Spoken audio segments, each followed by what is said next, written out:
Last week, we looked at Moses' prophecy about a prophet like himself in Deuteronomy 18, verses 15 to 19. Today we will look at how Jesus is this promised prophet. First, Moses says God will raise him up in verse 15. Second, verse 15 says he will be an Israelite. He will have a mediating role like Moses. He will have prophetic authority. He is to be obeyed, verses 15 and 19. He will only speak the words of God, verse 18.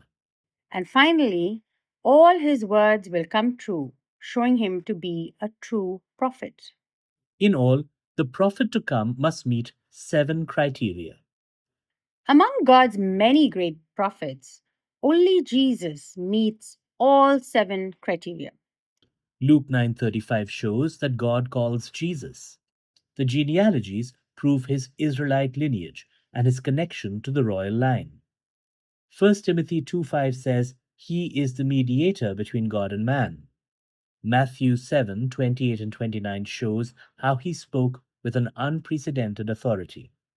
We have already seen that God wants people to listen to him in Luke 9:35. He only said what God wanted him to. Just look at John 12:49. Finally, his words, prophecies, and miracles showed everyone who he is. John 3:2 and Acts 2:22 are examples. But Jesus is more than just the promised prophet. He is the interceding priest promised in Isaiah chapter 53, verses 4 to 12, and the king to come in Hebrews chapter 3, verses 5 and 6. Moses was a great man, but Jesus has authority over God's house as his son, according to the author of Hebrews. Many people claim Moses, but Jesus must claim you as his own if you want salvation. We need more than rescue from Egypt. We need deliverance from sin and death.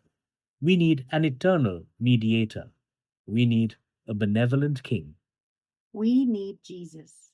He alone meets the deepest needs of the human heart.